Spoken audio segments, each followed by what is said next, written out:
Salut mes chers amis, bienvenue au Ciné-Club de Rico, une chaîne québécoise dédiée au médium physique, au cinéma, au 7e art. Et vous voyez, j'ai mon ami Anthony Pattison qui est à côté de moi aujourd'hui. Salut Tony, ça va bien? Oui, ça va bien toi? Excellent, c'est l'été, c'est le fun. Oui, oui, j'adore l'été moi. Là, on va vous proposer quelque chose que ça fait longtemps qu'on voulait faire, c'est vous dire la liste de nos 10 meilleurs réalisateurs de tous les temps. De tous les temps.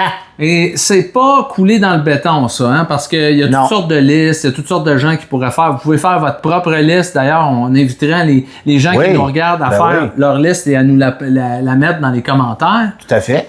Oui. Et si vous aimez le Ciné-Club de Rico, si vous aimez nous entendre, moi et Tony et tous les autres du Ciné-Club de Rico, eh bien, n'hésitez pas à nous mettre un petit pouce d'appréciation et à vous abonner à la chaîne et à joindre la grande famille de cinéphiles du Ciné-Club de Rico. Donc, sans plus tarder, dans quelques instants, Tony et moi, on va révéler notre liste. Je suis pas au courant de ceux que tu as choisis. Non, moi je suis pas au courant de ceux que tu as choisis. Non, donc c'est une surprise pour tout le monde. Oui, on a chacun notre liste. Là. Moi j'ai mon top 10, puis Eric a son top 10. Alors restez là, dans un instant, on vous révèle tout ça.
OK, Tony. La question qui brûle les lèvres en ce moment, c'est qui les 10 plus grands réalisateurs de tous les temps? Évidemment, c'est difficile d'établir ça parce que le cinéma, écoute, c'est même si c'est un médium qui est relativement récent, tu sais, qui a commencé au début du 20e siècle, si on le compare aux autres formes d'art comme la littérature, la peinture, c'est quand même assez récent le cinéma. Ben oui, c'est très récent par rapport à eux, oui. Mais il y a quand même déjà une riche histoire et beaucoup de réalisateurs qui ont non seulement été des bâtisseurs, qui ont bâti le cinéma, et qui ont amené le cinéma comme on le connaît aujourd'hui, les auteurs qu'on connaît aujourd'hui. Mais là, aujourd'hui, il n'est pas question de dire ça a été qui le plus important, le plus influent, le plus ci, le plus ça. Aujourd'hui, on est là pour vous dire c'est lesquels nos 10 préférés. Ceux qu'on considère comme étant dans une catégorie à part.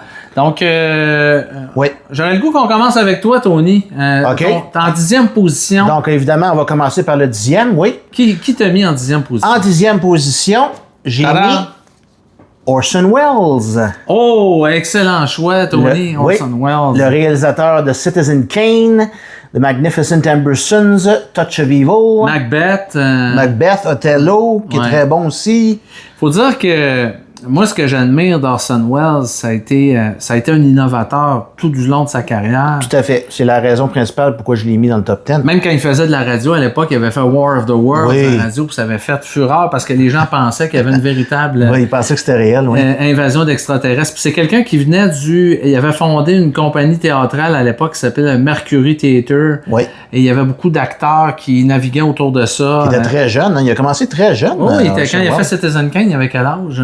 24-25 à peu près. Ouais, c'est ça, 24-25 ans. Puis c'est un génie, littéralement. Il a réinventé le cinéma avec Citizen Kane. Tout à fait. Fait que je pense que ça a place dans le top 10, dans le top 10. Puis quand le film était sorti à l'époque, ça avait fait un genre de scandale parce que ça parlait de la vie d'un vrai magnat de la presse. Ben, c'est inspiré de la vie de Randolph Hearst. Oui, William Randolph Hearst, oui. Puis je pense que lui l'avait pas pris que Orson Welles fasse il a essayé de poursuivre Orson Welles, mais ça n'a pas marché. Il voulait brûler le film. Fault malheureusement, il n'a pas réussi. Mais, non, parce que c'est une des grandes œuvres du cinéma, vraiment, Citizen Kane. Là. Mais je pense que tu as raison. Puis même si les autres films qu'il a fait dans sa carrière sont peut-être moins connus que Citizen Kane, il a fait vraiment de très grands films. Oui. C'est un auteur sans compromis qui, tout du long de sa carrière, s'est battu pour faire ses films et a jamais accepté trop l'interférence des Ben, il était unique au monde. Il y a juste un Orson Welles. Là. Ouais. Puis, il n'a jamais eu deux comme lui. Là, non, puis je pense qu'il n'a jamais eu deux comme lui, mais je pense que Orson Welles lui-même, le personnage, a inspiré beaucoup de grands auteurs, puis de grands artistes. Ça a été une grande influence dans le cinéma, effectivement, oui. Et tu dirais peut-être ton top 3 de Orson Welles, tu l'as dit, je pense tantôt. Oui, mon top 3, oui, Citizen Kane, bien sûr. Hein, comment ne pas mettre Citizen Kane? C'est un des plus grands. The Magnificent Ambersons. Oui. Et Touch of Evil aussi.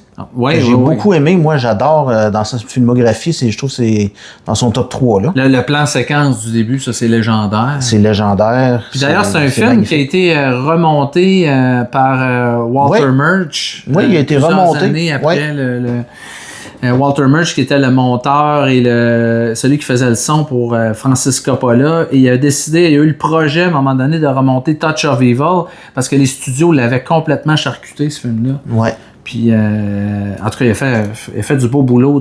Très intéressant comme réalisateur. Alors, j'y vais, moi, avec ma 10e position. Ta 10e position. OK, avec ma 10e position. Heureusement, j'ai pas le même que toi. Je vais essayer de me retrouver dans mes notes. OK. En 10e position, j'ai choisi Francis Ford Coppola, qui est un réalisateur. J'ai failli le mettre en 10e position. Et moi, j'hésitais à mettre Orson Welles aussi. J'y ai pensé longtemps à Coppola, là. J'y ai pensé longtemps. Mais la raison pourquoi j'ai mis Coppola, un peu comme Orson Welles, ça rejoint un peu ton choix d'Orson Welles. Coppola aussi, à sa façon, il a un peu réinventé la manière de faire du cinéma. Il voulait faire un cinéma sans compromis. Coppola, c'était ça son rêve quand il a fondé American Zoetrope à l'époque. Ça a été le premier d'une génération de réalisateurs, quand on les connaît, les Wonder Boys, Steven Spielberg, De Palma, Martin Scorsese, qui ont été les réalisateurs probablement les plus importants et les plus influents de cette génération-là. Ouais. Ah, oui. Et lui, il a comme été le grand frère de tous ces réalisateurs-là. Il les a amenés... C'est ça qu'il disait, oui. C'est ça que je pense que certains réalisateurs de cette époque-là, justement, je pense que c'est Spielberg ou De Palma qui a dit ça. Puis George Lucas, évidemment, qui était son dauphin. Oui, faut pas l'oublier, George Lucas qui faisait partie un petit peu de ces Wonder Boys-là. Tu sais, sans Coppola, on n'aurait jamais vu Star Wars, on n'aurait jamais vu un paquet de réalisateurs émerger. Et Coppola, justement, c'était un jeune réalisateur à l'époque qui était sur les plateaux de tournage parmi une pléiade de vieux réalisateurs. Il détonnait du lot dans ce temps-là parce qu'il était plus jeune, il avait des idées novatrices. Lui, l'idée, c'était de ne pas avoir d'interférence de studio. Ouais. Et il va faire beaucoup de films hyper intéressants. À mon avis, il va réaliser le plus grand film de tous les temps. Ouais. Et moi, je l'ai nommé plus grand film de tous les temps. Oui, je sais c'est lequel, oui. Apocalypse Now. Ouais. Donc, c'est mon préféré, évidemment, de Coppola. C'est débattable, il y a des gens qui ne seraient pas d'accord avec moi, mais moi, la raison pourquoi je mets Apocalypse Now, j'ai déjà vomi mon amour pour ce film-là, c'est parce que c'est l'œuvre ultime de quelqu'un qui est allé jusqu'au bout de son rêve de faire un film sans compromis. Je pense qu'après ça, Coppola réussira jamais à refaire ce qu'il a fait avec Apocalypse Now. Il va faire encore d'excellents films, mais il a littéralement mis tout son argent, tout son cœur, sa santé là-dedans. Il était littéralement dans l'enfer quand on regarde le documentaire Arts of Darkness, A Filmmaker's Apocalypse. Excellent documentaire en passant, très intéressant aussi. Là. On est capable de mesurer l'ampleur de ce qu'était la production d'Apocalypse Now, puis ce que c'était le défi de réaliser ce film-là. Contre vents et marées parce que à peu près tout était contre lui. Là. Même les acteurs, Brando coopéraient pas. Ça a été un cas de problème, Brando. Martin Sheen qui a fait une crise cardiaque. Il a remplacé des acteurs. En tout cas, rien ne fonctionnait et finalement, en bout de ligne, ça a donné un des plus grands chefs-d'œuvre de l'histoire du cinéma. Et c'est une expérience... à mon avis, là, c'est une des grandes expériences cinématographiques. Là, si tu l'écoutes sur un cinéma maison avec un bon système de son, ouais, il y a très peu d'expérience. Pas beaucoup d'expériences cinématographiques là, qui peuvent se comparer à ça. Ouais. Donc, Apocalypse Now, qui serait mon préféré, j'ai mis The Godfather en deuxième, évidemment, la trilogie Godfather, je les aime tous. même le 3 que des gens aiment moins. Moi, je l'aime bien le troisième aussi. Pour moi, The Godfather, c'est les 3 films. Ouais. Moi, je les mets les 3 ensemble.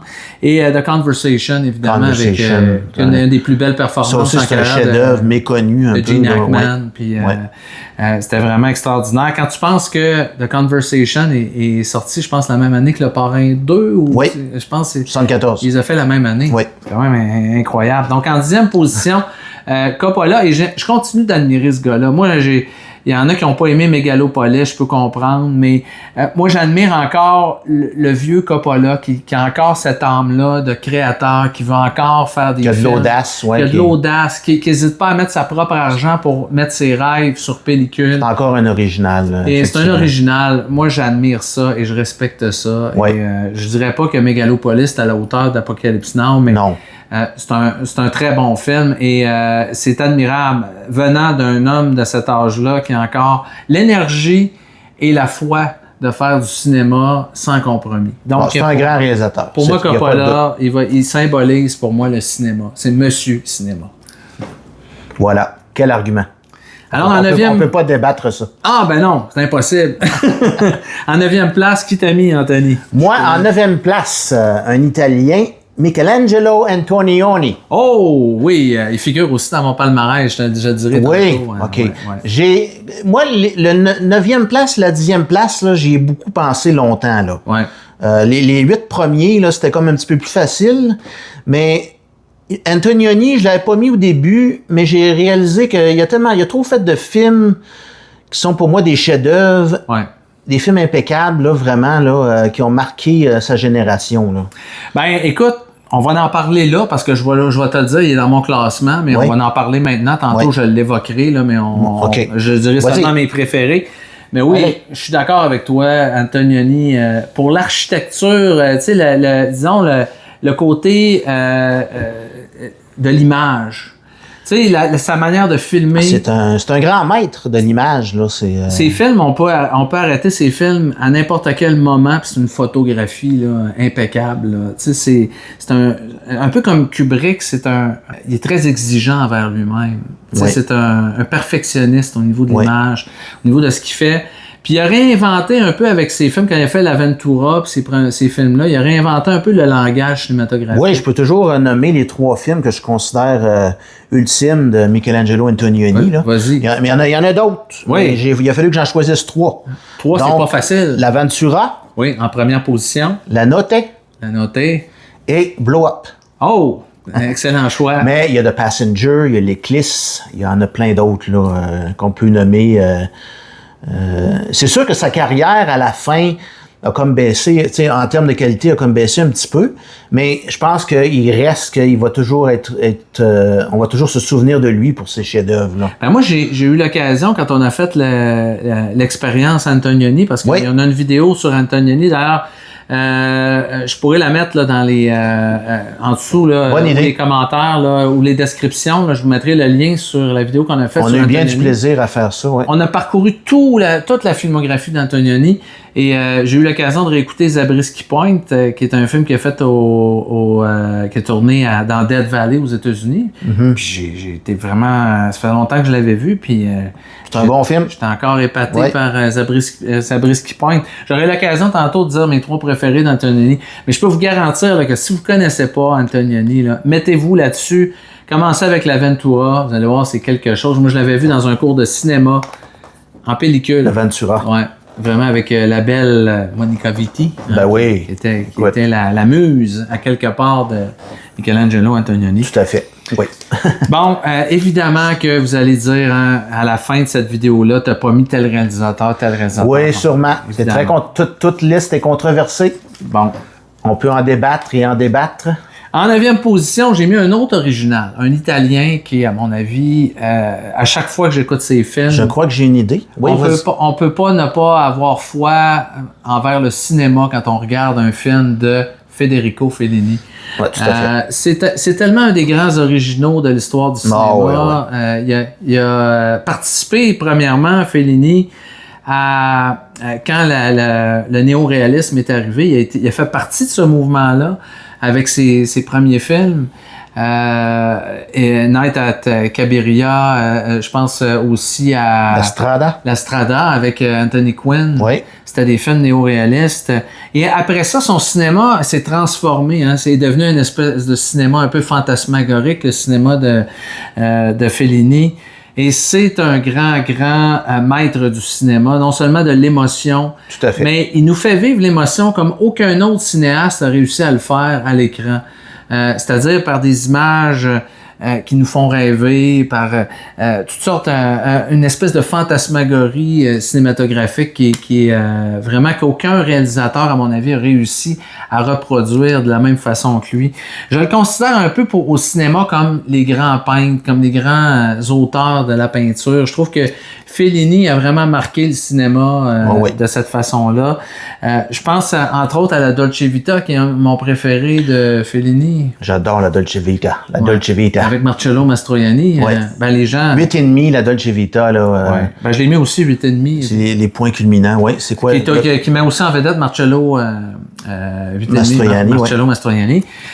Puis ces films-là, tu sais, la Dolce Vita, il y a l'image où on voit Marcello Mastroianni avec... c'est qui l'actrice qui jouait là-dedans déjà? Anita Ekberg. Anita Ekberg, dans la fontaine. Là. Le Trevi Fountain, ou la fontaine Trevi, oui. Ouais, ça c'est devenu célèbre. Même les gens qui connaissent pas le film ont vu cette image-là un jour ou l'autre. Il y a des gens qui s'en vont en Italie puis qui vont visiter ces lieux de tournage-là où ont été tournés à Dolce Vita. Mais je vous garantis que c'est un voyage, chacun de ces films. J'ai mis Amarcord en deuxième position, qui est un film extraordinaire, qui s'inspire un peu de sa jeunesse, Amarcord, de ses premières expériences quand il était jeune, de ses premières expériences sexuelles, de comment ça se passait avec sa famille, ses fantasmes. Les Italiens sont très chauds, hein, sont très chauds lapins. Et on sent que c'était le cas de Fellini. Mais ces films transpirent la vie, le bonheur. On sent vraiment, il y a toujours, ça finit toujours sur une note positive. Moi, je me souviens d'avoir vu 8,5. La fin de 8,5, là, ça me donnait tellement le goût de vivre. Oui. Quand j'ai vu ce film-là, surtout la fin, là. Qui est un film sur le cinéma. Hein, c'est un réalisateur qui veut faire un film, puis il sait pas quel film il va faire. Mais c'est un chef-d'œuvre, 8,5. Là. Il y a eu la Dolce Vita aussi. Puis je t'accorde à Marcor aussi. Là, Alors, en 9e position, Federico Fellini. Qui est excellent choix. Qui est dans mon classement. OK, on y va avec ton 8e place. 8e position. Louis Buñuel. Louis Buñuel, ah oui, excellent. Louis Buñuel. Je l'ai pas mis dans mon classement, fait que c'est le comme ça, tu dis ça, toi, Louis Buñuel? Louis Buñuel. Buñuel, en tout cas. Vous savez de qui je parle, là? Réalisateur espagnol. Espagnol, qui a fait un peu des films au Mexique aussi. Tu sais, le film, si vous avez déjà vu le film avec l'œil qui se fait trancher avec une lame de rasoir. Ouais. Ben, c'était Buñuel. Buñuel, oui, qui a fait ça, oui, effectivement. Par contre, je ne l'ai pas mis sur ma liste de ces 3 films que je préfère. Il y a L'Ange Exterminateur. Qui est ton préféré. Qui serait mon préféré. Viridiana.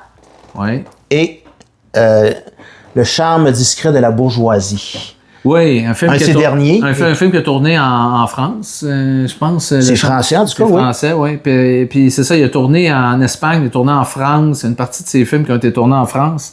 Mais oui, Buñuel, ça fait partie des grands originaux du cinéma. Un autre original, oui. Puis c'était en même temps, ces films, les genres de un peu des puzzles comiques un peu. Tu sais, c'était L'Ange Exterminateur, si je me souviens bien, c'est celui où il y a comme une réception. Il y a une réception, puis les gens sont pas capables de sortir de la salle. Jamais. C'est vraiment très satirique. Hein? C'est extraordinaire comme idée, par exemple, puis ça marche, ça fonctionne, comment il l'a réalisé. Oui, puis Le charme discret de la bourgeoisie, si je me trompe pas, c'est un repas qui commence jamais. Ouais, c'est ça, exactement. Exactement. Puis il y a des éléments encore très satiriques là-dedans. C'est un grand satiriste, on peut dire. Hein, puis un des grands, on le disait tantôt, un des grands originaux du cinéma. Je pense qu'on aime les réalisateurs qui se démarquent à ce niveau-là. Ouais. Je pense que oui, Buñuel, là, c'est vraiment à considérer parmi les plus grands. Je suis content que tu l'aies mis. Il faisait pas partie de ma liste, mais j'y ai pensé. Ouais. Donc, c'était le 8e, ça? Ça, c'était le 8e pour moi, oui. Bon, je vais chercher. Et ton 8e?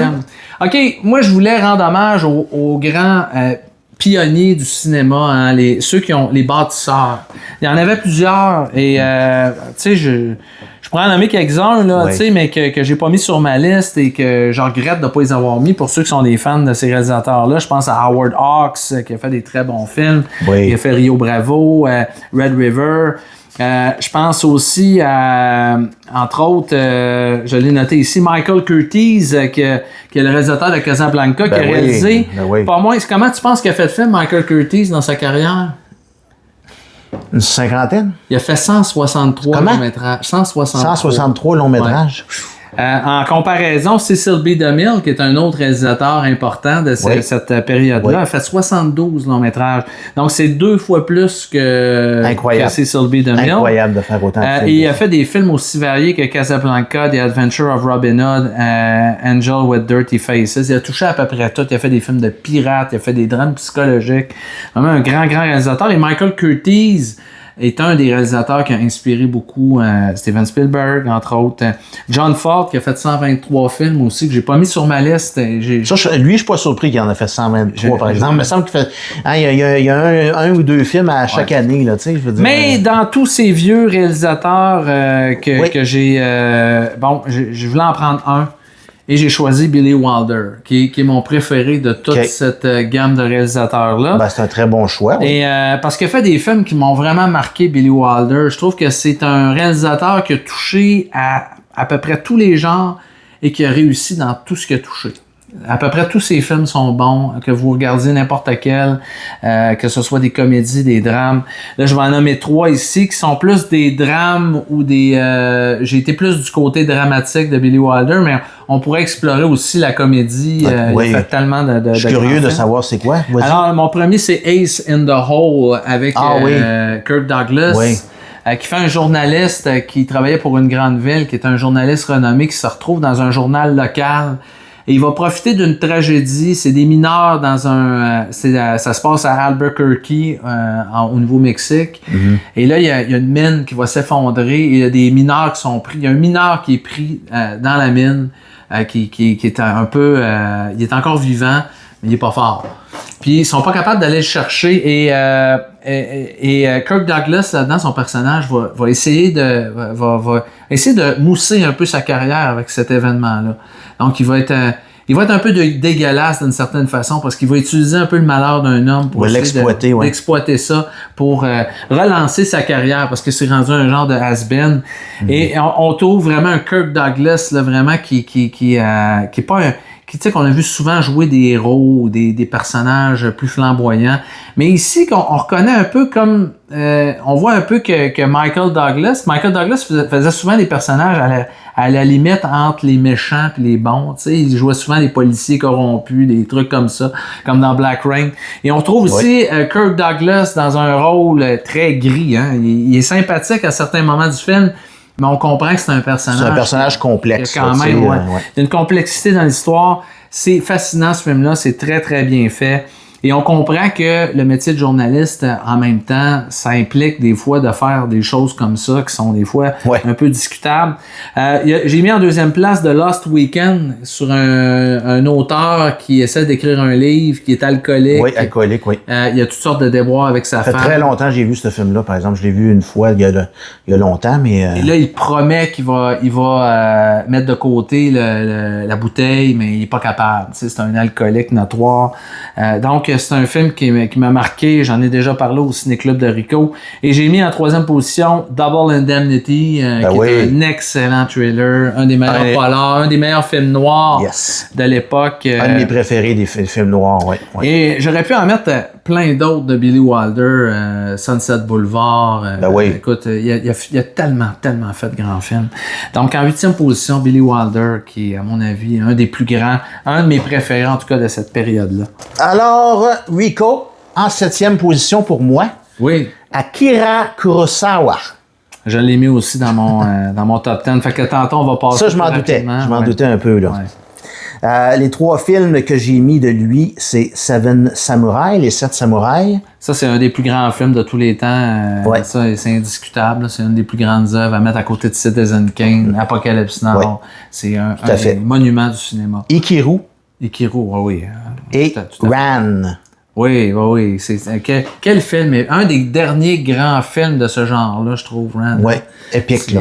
Moi, je l'ai vu l'année dernière. Épique et rempli d'émotions aussi. Moi, ce film-là, émotivement, là, je me sens très immergé dedans, là. Ouais. Puis j'ai vu malheureusement quelqu'un, un YouTuber américain qui a dit récemment qu'il considérait Akira Kurosawa comme surestimé.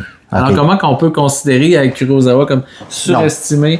Je pense qu'il a fait tellement, encore une fois, un peu comme Billy Wilder, il a touché aussi à plusieurs genres. Kurosawa, il a fait des drames, il a fait des films de samouraï. Ikiru puis Seven Samurai, c'est très différent, là, je veux dire, comme genre. Il a fait des bons films à chaque fois. Là. Il n'y a aucun de ces films que tu peux dire. Il n'y a rien manqué. Il n'y a rien manqué. Tu sais, c'est un réalisateur, je pense que c'est le représentant du cinéma asiatique dans notre liste. Moi, j'aurais peut-être pu en mettre un autre, mais lui, là, c'est vraiment le maître le plus grand, à mon avis. Oui, le top de l'iceberg, comme on dirait. J'aurais l'occasion de te dire c'est quoi mes préférés de Kurosawa tantôt, mais j'ai hâte c'est vrai que Seven Samurai, c'est... J'ai hâte de voir ça, d'entendre ça.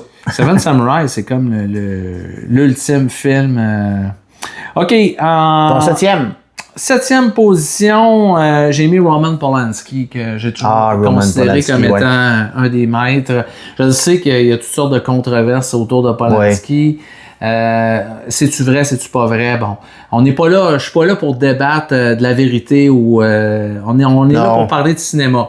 Donc, on n'est pas là pour parler de l'homme, de ce qu'il a fait dans sa vie. On n'est pas là pour faire une leçon de morale ou quoi que ce soit. Là. On est là pour parler de cinéma à proprement parler, puis là, on va parler des films de Roman Polanski comme tel. Parce que moi, j'arrive quand même à séparer l'œuvre de l'homme.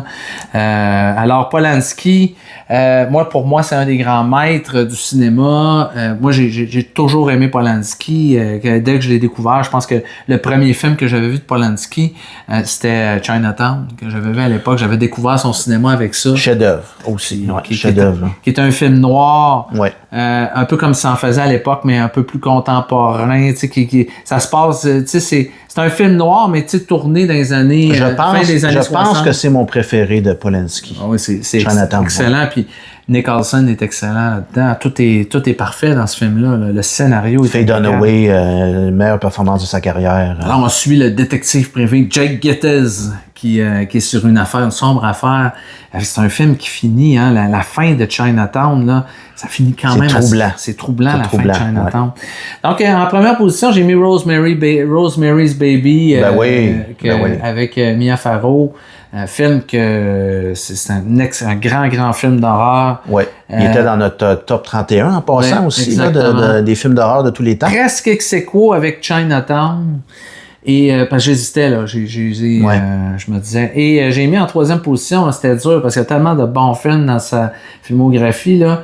Je me dis laquelle je mets en 3e. J'ai décidé de mettre Répulsion, parce que Répulsion, pour la performance de Catherine Deneuve, puis l'ambiance du film. Sais-tu, Rico? Moi, j'aurais mis les mêmes 3. Les mêmes 3 films de Polanski, excellent, on se rejoint quand même. Donc, en 7e position, c'était Roman Polanski en ce qui me concerne. On continue avec ton sixième choix. Mon 6e, Martin Scorsese. Oh yeah! Martin Scorsese. Hey, Martin Scorsese, on peut pas manquer ça dans le top 10. Là. Écoute, je l'ai mis aussi dans mon top 10. Écoute, c'était inévitable. Je pense que la grande majorité des cinéphiles comme nous là, mettraient Scorsese dans un top 10, ça, c'est sûr. Oui, c'est sûr. C'est un des réalisateurs les plus influents de l'histoire du cinéma. On regarde le cinéma d'aujourd'hui. Tu regardes, mettons, Paul Thomas Anderson, ces réalisateurs-là s'inspirent de Scorsese. Ouais. Tu regardes Boogie Nights, c'est inspiré de Goodfellas. Il fait encore des films. Il il a dépassé le 80, puis il fait encore des films, là. Oui, c'est ça, puis ils sont encore très bons, ces films. Je pense pas Oui. je pense que ses meilleurs films sont derrière lui, mais il y a encore de très, très bons films. Oui, il est encore un bon cinéaste. Puis lesquels t'as mis? Lesquels que j'ai mis? Ton top 3, là. Mon top 3, Taxi Driver, Oui. Raging Bull, Oui. puis The Last Temptation of Christ. Oh, yes, sir. Donc, Taxi Driver, Raging Bull et The Last Temptation of Christ. Ouais, c'est excellent. ça. C'est mes 3 films de Scorsese préférés. Je suis pas tellement surpris, hein, Last Temptation of Christ. Je connais ton amour pour ce film. D'ailleurs, on en a parlé dans les grands films du monde. Ben oui. On en avait fait tout un... Moi, j'adore ce film-là. Je le trouve fascinant comme film. Ben, c'est le meilleur film qui a été fait, à mon avis, sur le sujet. En tout cas, à mon avis, à moi. Là. Moi aussi. C'est Je suis débattable. d'accord avec ça. Mais oui, Scorsese, écoute, je pense que c'est peut-être... ça fait partie des réalisateurs de notre génération. Ben, je veux dire, il est plus vieux que nous autres, mais ça fait partie du cinéma des réalisateurs qui nous ont fait découvrir et aimer le cinéma. Ouais. Je dirais ça comme ça. Tout à fait. Puis c'est un des plus grands de cette génération-là. C'est sûr que les gens de notre génération, on a été peut-être plus marqués par ces réalisateurs-là que par, mettons, Cecil B. DeMille ou des ouais, c'est sûr. On reconnaît leur influence, puis c'est des bâtisseurs. C'est pour ça qu'il faut quand même faire un effort de retourner dans le passé un peu, puis de reconnaître aussi les grands cinéastes. Comme Orson Welles. Billy Wilder. Et, même le cinéma muet, là, je veux dire, il y a des choses aussi. Ben, quand tu regardes l'œuvre de Charlie Chaplin, je veux dire, c'est encore incroyable. Là, ce que... Sergei Eisenstein. C'est ça. Puis tu sais, les films de Chaplin, ça marche encore aujourd'hui. Oui, ça marche encore, ça se regarde très bien. C'est des comédies qui fonctionnent encore bien aujourd'hui. Buster Keaton. Oui, c'est des grands réalisateurs. Oui. En 6e position, j'ai mis Akira Kurosawa. Je t'ai rendu là, hein? Oui. 6e position. Akira Kurosawa. Donc, les 3 films. Seven Samurai en première position, donc on n'en parlera pas pendant une demi-heure. Je pense qu'on est d'accord avec ça, là. Rashomon en 2e position. Rashomon, oui. Rashomon, qui est une histoire qui est racontée sur différents points de vue. Un film qui m'a toujours fasciné. D'ailleurs, J'adore Rashomon. Moi, j'ai été introduit à Kurosawa par ce film-là. C'est le premier de Kurosawa que j'avais vu à l'époque, puis ça m'avait incité à découvrir le reste de la filmographie de Kurosawa. Il n'y en a pas beaucoup que j'ai pas vu. Et Ikiru, en 3e position, qu'on a en commun. On a 2 sur 3. L'histoire d'un homme qui est mourant puis qui veut, disons, renouer avec sa famille. Puis, la vie en général. La vie en général. Donc, c'est mes 3 films de Kurosawa. Donc, en 6e position. Ben, c'est 3 excellents choix. Là. Ça, il n'y a pas de doute là-dessus. Alors, en 5e position, Tony. Oui, 5e. Attention, Jean-Luc Godard. Oh, yes sir! Je suis content que tu l'aies mis. J'ai jonglé avec l'idée de le mettre aussi dans mon top 10. Oui, Jean-Luc Godard, parce que, comme Orson Welles, comme Buñuel, c'est un original. Oui. Puis c'est un expérimentateur dans le sens qu'il a expérimenté sur différents styles. Il a même détruit un petit peu le narratif linéaire des films. C'est un gars qui a tout essayé au cinéma. À la fin de sa carrière, il a fait même des films extrêmement excentriques, là, difficiles un petit peu à suivre, mais en tout cas. Mais moi c'est Jean-Luc Godard, je pense qu'il est dans le top 5. Il faut vraiment le mettre, en tout cas, très élevé, je pense, parmi les grands réalisateurs de tous les temps. Ben, je l'ai pas mis dans ma liste, mais dans le fond, je suis content. Mais tu reconnais quand même. Oui, je reconnais qu'il mérite d'être là.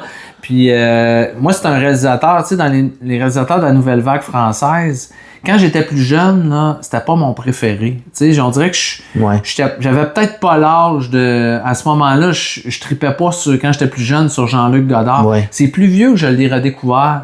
Puis que je me suis mis à vraiment apprécier son cinéma. Ben, voilà, tu viens de dire une chose. C'est un cinéaste dont les films, on peut redécouvrir et redécouvrir tout le temps. Ouais. Et puis, il y a toujours quelque chose d'intéressant. Il est controversé, c'est sûr. Il y a souvent des films, justement, qui sont très choquants. Tu sais, mais c'est un original comme il n'y en a pas d'autres, là, je veux dire. C'est un genre de tu sais, on pense, tu sais, on dirait qu'il prenait comme le cinéma, il l'a comme déconstruit et il garochait ses idées un peu à droite à gauche sur le canevas, sur l'écran. Et ça donnait des films complètement éclatés. Là. C'est on dirait un genre de Jackson Pollock du cinéma. Oui, c'est une bonne comparaison. Avec, Jackson Pollock s'amusait avec les couleurs, la peinture, à créer des canevas qui étaient une bonne comparaison. Ouais. Puis Godard a pris le cinéma puis il a fait ça un peu. Il l'a éclaté complètement. Puis quand on regarde le cinéma d'aujourd'hui, là, on doit en bonne partie à Godard parce que Godard a été les gens, il y a beaucoup de gens qui le voient peut-être pas ça, mais ça a influencé beaucoup le cinéma de Godard, la nouvelle vague américaine. Je me souviens que Brian De Palma avait dit que sa plus grande influence, c'était Jean-Luc Godard. Ben, Tarantino aussi a été influencé beaucoup par Godard.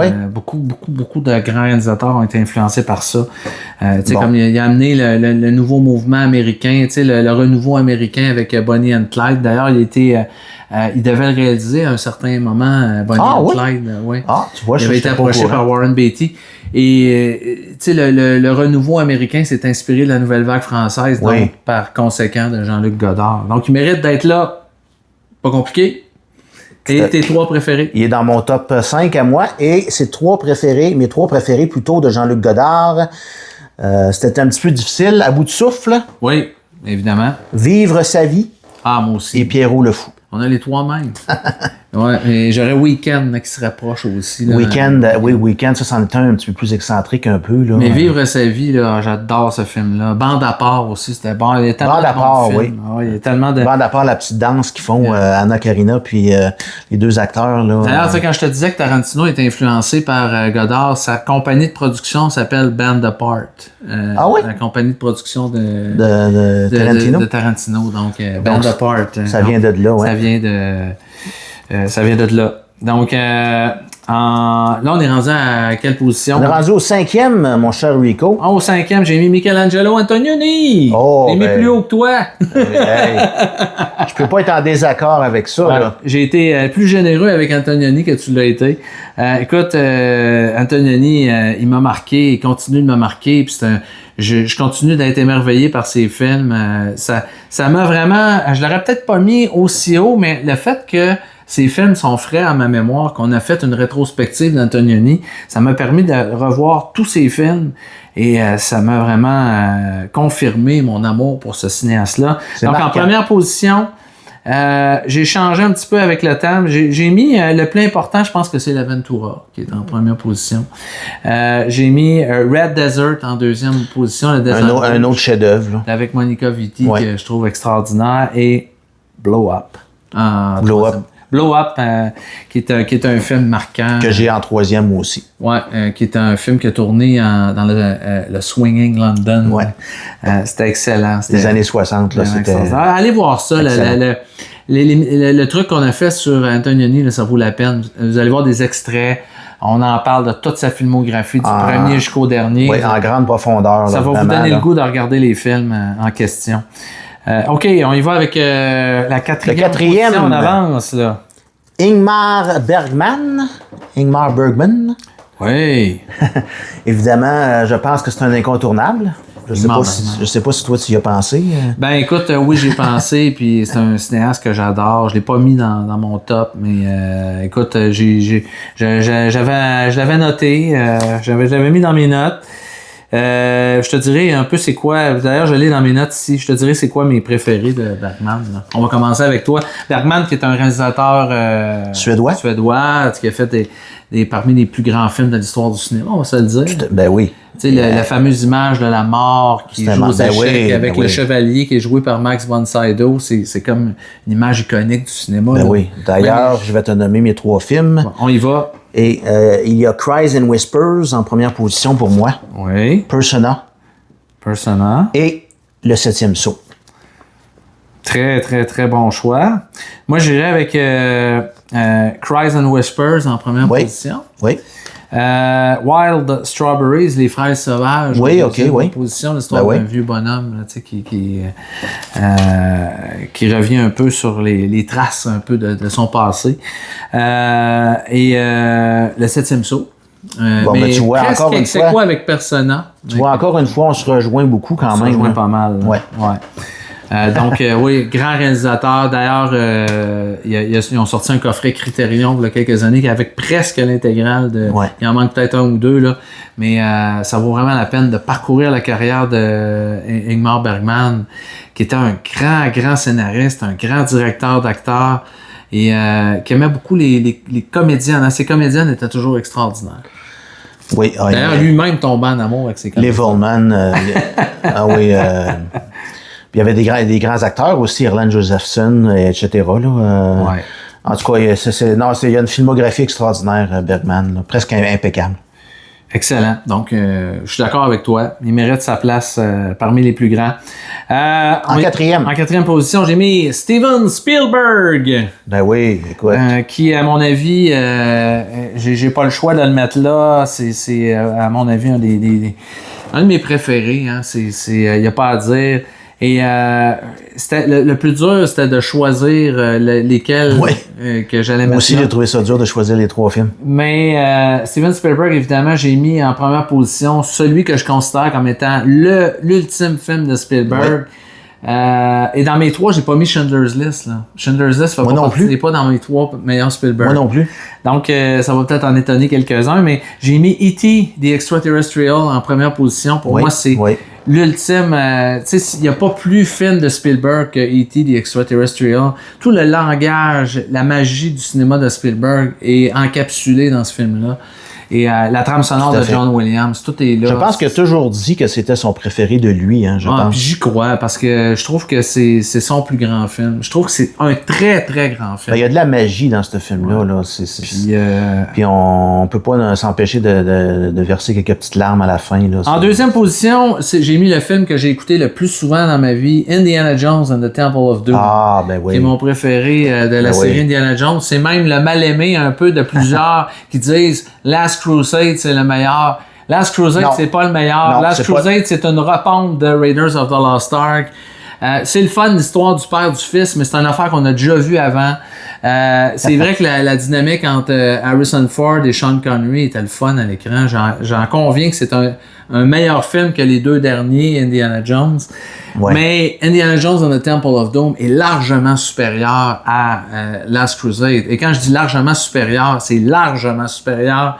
Et il est meilleur aussi que Raiders of the Lost Ark. Parce que on dirait qu'ils ont trouvé le bon ton, la bonne façon d'amener Indiana Jones, le héros qui accomplit son destin dans le film. Je trouve tellement que c'est bon. C'est avec encore une fois. C'est un bon film. Moi, je le mettrais pas dans mon top 3 de Spielberg, mais c'est un bon film, très divertissant. Ça, il y a aucun doute là-dessus. Là. C'est sûr que avec des scènes mémorables aussi. C'est sûr que je m'en vais sur une île déserte puis je peux pas me passer de ce film-là. Je l'écoute à chaque année, je l'adore. Et Jaws en 3e position. Ben oui. Jaws, on peut pas passer à côté. Pour moi, c'est un film parfait, Jaws. C'est encore là un film qui était dur à tourner. C'était tout allait contre lui. Spielberg, quand il a fait ça, il était même au-delà du budget. Les studios capotaient. Lui se disait lui-même, je ferai pas d'autres films après Jaws. Finalement, ça a été le premier gros blockbuster. T'sais, après Jaws, écoute, les gens avaient peur d'aller se baigner sur la plage. Ouais, c'était un blockbuster avant Star Wars. Hein? Ouais, ça a été le premier gros blockbuster Jaws. Ouais. Donc, oui, je le mets encore. C'est un film que j'ai encore beaucoup de bonheur à toujours me retaper. Je trouve qu'il fonctionne encore toujours aussi bien. Les acteurs sont tellement bons. Les 3 acteurs qu'il y a là-dedans, Roy Scheider, que je trouve, Roy Scheider, là, il a joué dans tellement de pépites, puis je trouve qu'on n'en parle pas souvent assez de Roy Scheider. Ouais. Robert Shaw, puis évidemment Richard Dreyfuss qui est magnifique aussi là-dedans. Donc Steven Spielberg en 4e position. On y va avec ta 3e. Je suis très content que tu en parles parce que mon 3e, Steven Spielberg. Donc on y va avec tes 3 films préférés de Spielberg. Mes 3 de Spielberg, Jaws en premier pour moi. Excellent, ben oui. Rencontre du 3e type, Close Encounters of the Third Kind. J'ai failli le mettre aussi. Et E.T. E.T. Bon, fait qu'on est pas loin. On a 2. On se rejoint encore. Il n'y a pas beaucoup de chicane entre moi et Rico, là. Non. On s'entend bien là-dessus. En 3e position, j'ai mis Martin Scorsese en 3e position.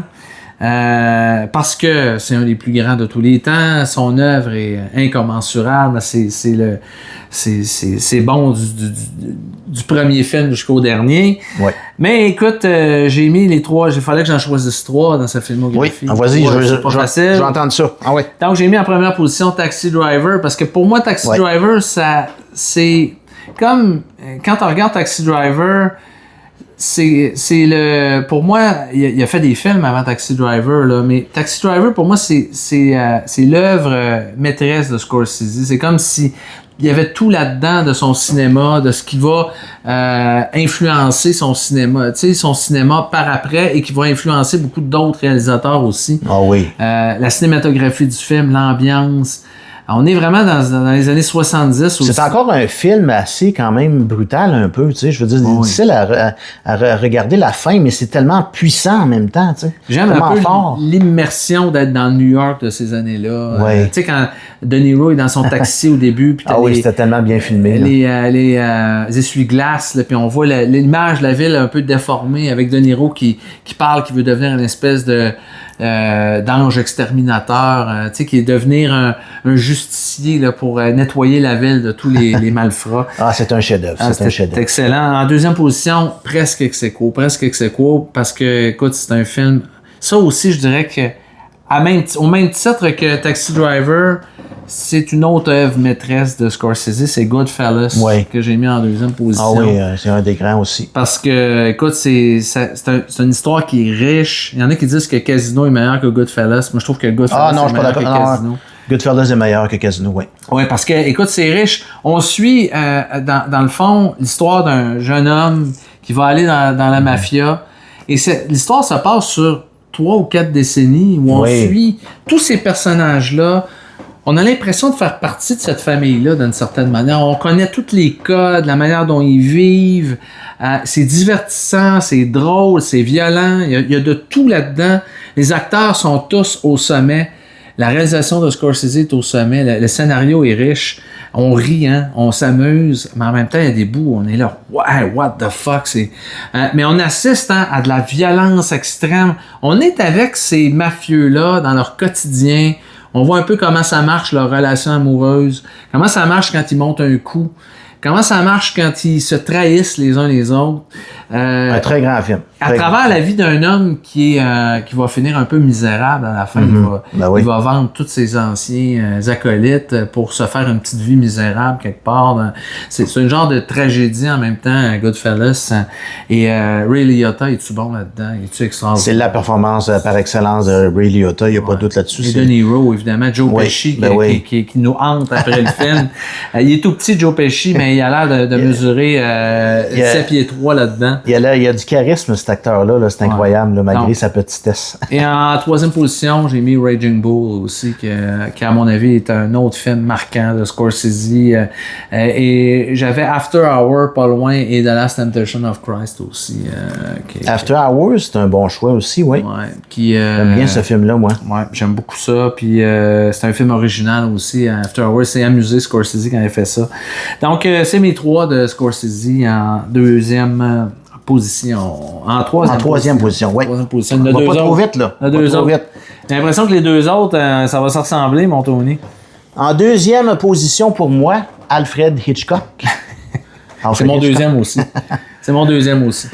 Okay. Et je devine, ça va être qui le premier. Et le tien et le mien. Je pense que moi, tu le sais très bien. Puis je pense qu'effectivement, si j'y vais par élimination, je pense que je sais c'est quel le tien aussi. Ouais. Alfred Hitchcock, les 3 films, c'est Rear Window, que j'adore ce film-là. Tu le mettrais en première position? Oui, je le mettrais en première position. Ensuite, Vertigo et Psycho. Tu sais, la raison pourquoi Alfred Hitchcock est là, je pense qu'on n'a pas besoin de le dire. Je pense que c'est Monsieur Cinéma, Alfred Hitchcock. Il a tellement fait de grands films. Une cinématographie parfaite ou quasi parfaite. Il a fait peut-être 2 ou 3 films. Peut-être plus vers la fin de sa carrière. Un peu moins bon. Ouais. Mais en général, écoute, quand tu penses à Alfred Hitchcock, que ce soit North by Northwest, que ce soit Psycho, que ce soit The Birds, The Rope, n'importe quel film qu'on s'imagine, même sa période britannique est jonchée de grands Je suis content que tu mentionnes Rope parce que Rope, ça serait vraiment mon 4e. Là. Ouais. Il est juste sur le bord, on est dans le top 3. Là. Un film qui était fait comme en plan séquence. Là. C'était quand même un défi à l'époque. Là. Ouais. Mais Alfred Hitchcock, c'est un génie sur le plan de la mise en scène. Là. Puis je pense qu'il a montré à tout le monde comment faire du cinéma. Et il maîtrisait parfaitement la narration cinématographique. Donc, oui, il mérite d'être en 2e position. Je vais avec mon top 3 de Hitchcock aussi. Ben oui, vas-y. J'ai mis Vertigo en première position. En première position, OK. Rear Window et Psycho en 3e. Donc, finalement, on a les mêmes 3, mais sauf pas dans le même ordre. Pas dans le même ordre, mais les mêmes.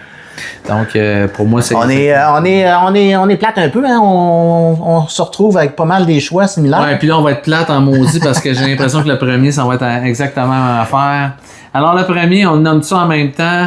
1, 2, 3, go. Stanley Kubrick!